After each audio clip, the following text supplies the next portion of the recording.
Porém, uma coisa curiosa nesse debate é que houve muito relativismo por parte do pastor cristão.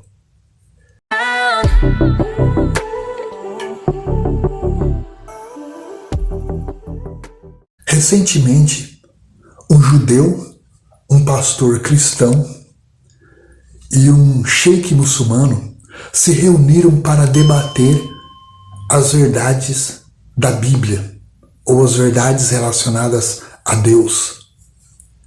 Porém, uma coisa curiosa nesse debate é que houve muito relativismo por parte do pastor cristão. E a Bíblia ela fala algo que é bastante curioso. As más conversações corrompem os bons costumes. O que isso quer dizer? Dependendo do ambiente que você está e as conversas que você ouve, absorve e permite que entrem no seu coração, na sua mente, podem corromper o seu bom comportamento. Podem te dar uma visão distorcida do que de fato é a verdade de Deus. Com certeza, o amor é a identidade do cristão. O próprio Jesus, ele disse: nisso conhecerão quem são os meus discípulos, se tiverem amor uns para com os outros. Porém, a Bíblia não revela só o amor de Deus. A Bíblia também diz que existe uma verdade única que vem de Deus. O próprio Jesus ele disse algo assim: eu sou o caminho, a verdade e a vida. Quando ele disse isso, ele deixou bem claro: eu sou o caminho. Ninguém vem ao Pai se não for por mim. Ou seja, ninguém pode chegar até Deus, ser salvo por Deus, sem reconhecer a pessoa de Jesus Cristo como Senhor e Salvador da sua vida. Então não tem como a gente começar a relativizar muitas verdades bíblicas. Não tem como a gente ler a Bíblia e fazer uma releitura para adaptar aquilo que a gente acredita e acha que é certo. A verdade de Deus continua sendo verdade independente de você acreditar ou não. Não se trata de Deus querer se adaptar ao seu gosto. Se trata de você escolher querer ser cristão e viver de acordo com os princípios que o próprio Deus estabeleceu.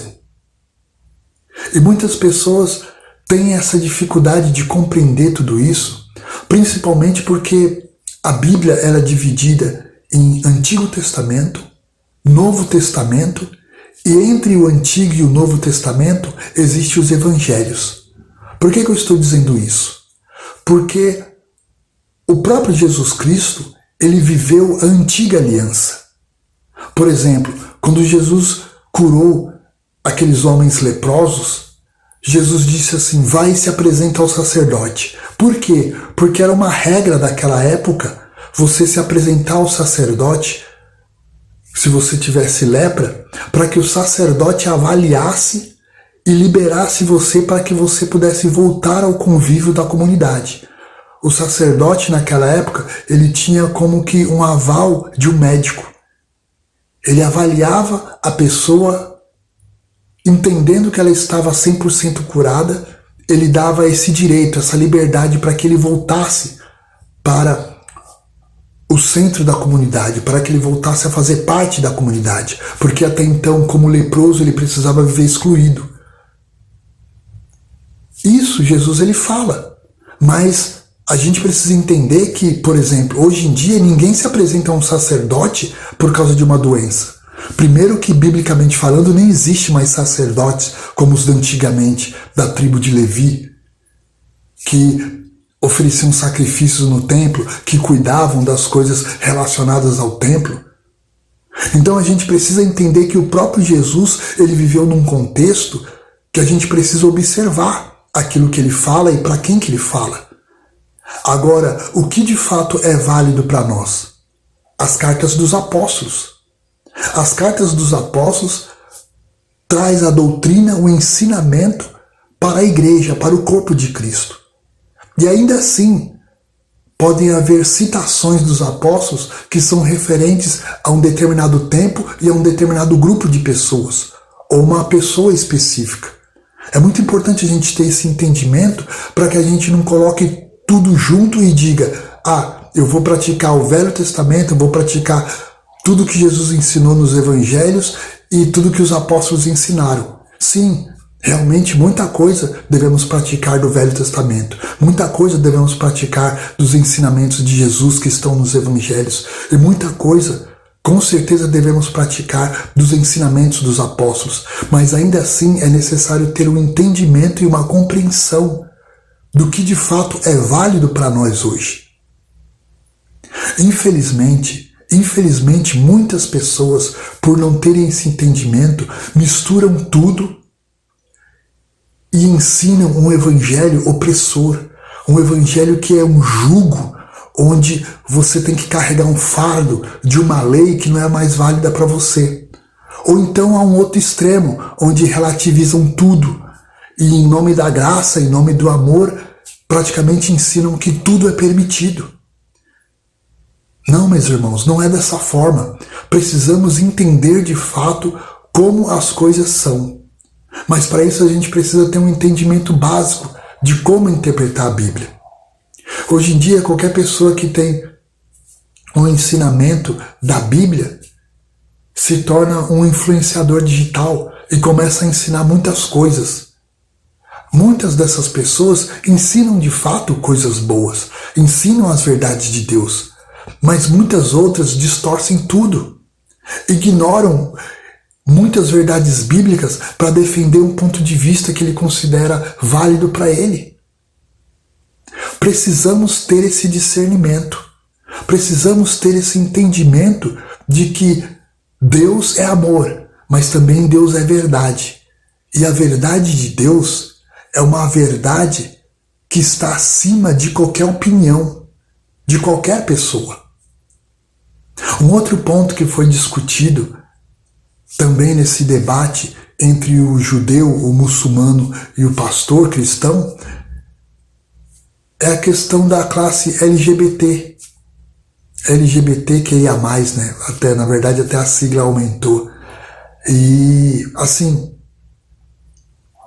o pastor, quando ele falava a respeito da classe LGBT, ele falava de uma forma que dava a entender que essas pessoas, elas serão salvas independente do comportamento delas. A Bíblia, ela ensina algo que precisamos entender com muita clareza, que é o quê? Quando Adão e Eva pecaram, a natureza pecaminosa entrou na humanidade. Então, o ser humano, ele já nasce com essa natureza pecaminosa. É só uma questão de idade para que essa natureza comece a ser revelada. E essa natureza pecaminosa, ela pode se manifestar de várias formas. Como, por exemplo, desejo de mentir, roubar, enganar, defraudar, desejo de avareza, soberba,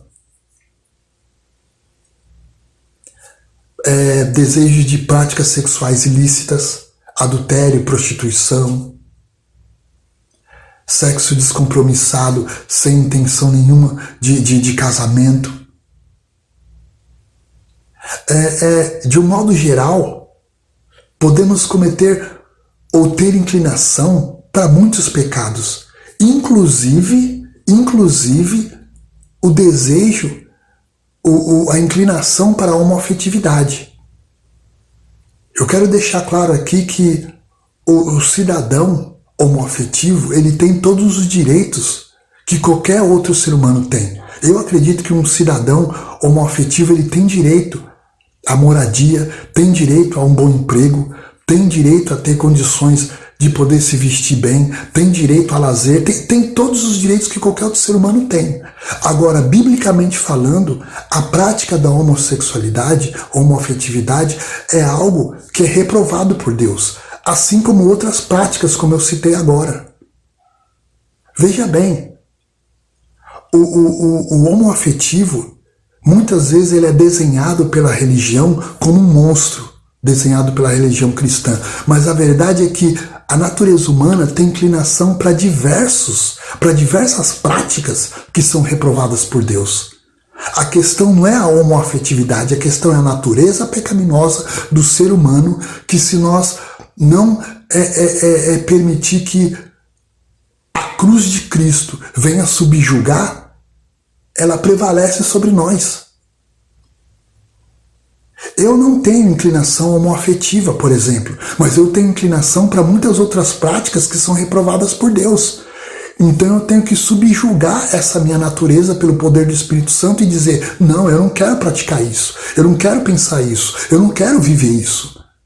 E por que eu não quero? Porque eu não gosto? Não, porque a palavra de Deus diz que isso é reprovado. Muitas vezes a gente pratica determinados pecados ou inclinações que a gente nem percebe que está afrontando a Deus. A avareza, o desejo de enganar, a soberba, o hábito de fofocar, de caluniar, de destruir a vida dos outros através de comentários maldosos, tudo isso é pecado. E se uma pessoa não se arrepende dessas práticas, ela com certeza pode ser condenada por Deus. A questão não é o que você faz, mas se você de fato se arrepende das suas inclinações, dos seus desejos e até mesmo de alguma prática, e se volta para Deus e diz, Deus, me ajuda, me dê forças para caminhar de acordo com a tua vontade.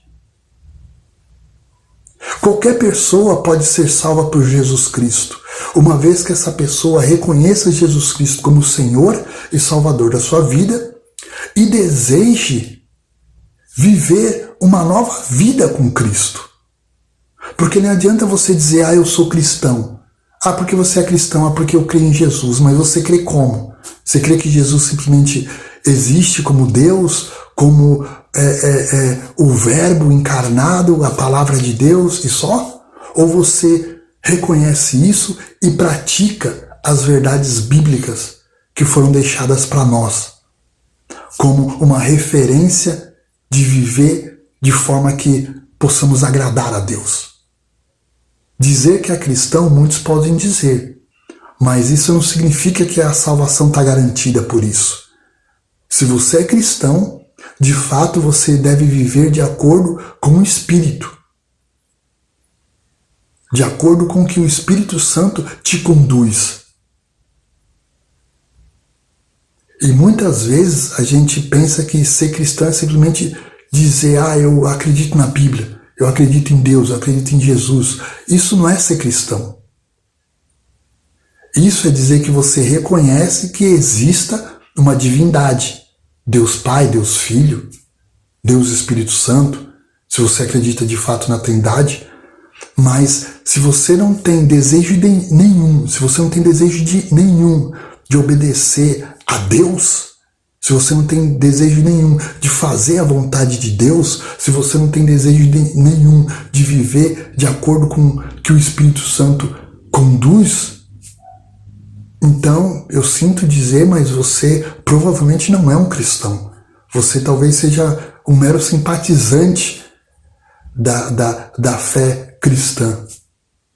Mas cristão de fato, nascido de novo, tendo o Espírito Santo habitando em você, pode ser algo que de fato não esteja acontecendo, não seja a sua realidade.